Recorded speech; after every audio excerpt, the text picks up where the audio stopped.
উপজেলা কৃষি অফিসের যে প্রতিনিধিগণ আছে এদের সাথে যোগাযোগ থাকবে।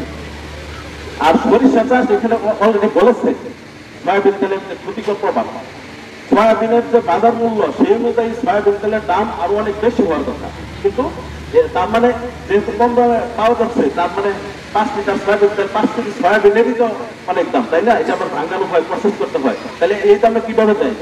এই সয়াবিন তেল আসলে সয়াবিন না, এর সাথে পাম অয়েল বা অন্যান্য কেমিক্যাল মিশায়। সেই জন্য কিন্তু এই যে উনি বলেছেন যে ইন্ডিয়া চিকিৎসা যাওয়ার পরে কিন্তু বলে যে আপনারা সয়াবিন তেল খেয়ে অসুস্থ হয়ে ইন্ডিয়াতে চিকিৎসা চলে গেছেন। আরেকজন বলছে যে ডায়াবেটিস, প্রেশার, হ্যাঁ আমাদের হার্টের সমস্যা ইত্যাদি কিন্তু সমস্যা সৃষ্টি হয়। এই জন্য খাঁটি সরিষা উৎপাদন করতে হবে। আবার আমরা কৃষক ভাইদের দেখছি যে উৎপাদন করে পরে আবার বিক্রি করে দেয়। বিক্রি করবেন আপনার প্রয়োজনীয় যেটুকু খাওয়ার জন্য লাগে 1-2 মণ রেখে বাকিটা বিক্রি করবেন, তাহলে আপনার খাওয়া হবে, আপনার স্বাস্থ্যটা ভালো থাকবে, সেটাই করতে হবে।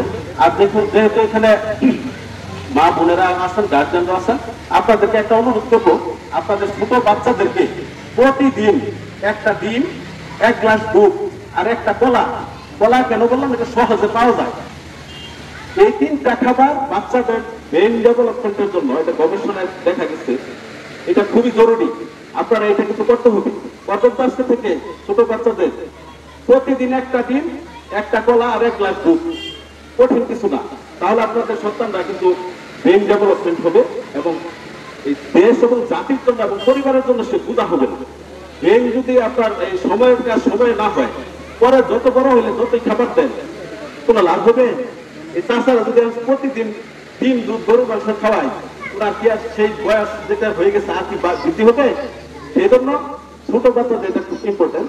আরেকটা বিষয় আমি একটু অনুরোধ করবো, আপনাদের এখানে জানলে কি অবস্থা, আমাদের তরুণ যে ছেলে মেয়েরা সন্ধ্যার পরে ঘরের বাইরে চলে যায়, অপ্রয়োজনে মানে দরকার নাই, আপনারা গার্জিয়ান আপনার সন্তান সন্ধ্যার পরে যাতে বাহিরে না যেতে পারে।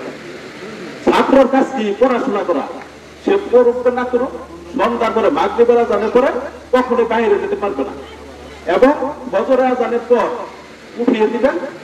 এই 2টা কাজ যদি করতে পারেন আপনার সন্তান ভালো পড়াশোনায় শিক্ষিত হবে এবং সে ভালো করবে নিশ্চিন্তে। আপনি আমার কথা যদি না হয় তাহলে আপনি লিখে রাখেন, এই জিনিসটা যদি মানতে পারেন যে সন্ধ্যার পরে আপনার সন্তানকে বাইরে যেতে দিবেন না এবং ফজরের আজানের পর তাকে উঠিয়ে দিবেন, সে পড়াশোনা করবে। এই 2টা কাজ যদি করতে পারেন, কিন্তু অনেক গার্জিয়ান আছে সচেতন, আবার অনেকে আছে পারে না, কিন্তু এটা করতে হবে, তাহলে আপনার সন্তান সুশিক্ষায় শিক্ষিত হবে।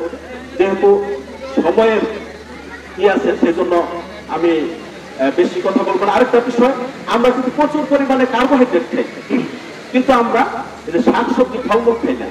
আমাদের প্রতিদিন 150 থেকে 200 গ্রাম ফল এবং 200 থেকে 250 গ্রাম সবজি খেতে হয়, কিন্তু আমরা খাই না বা এই নিয়মটা মানি না।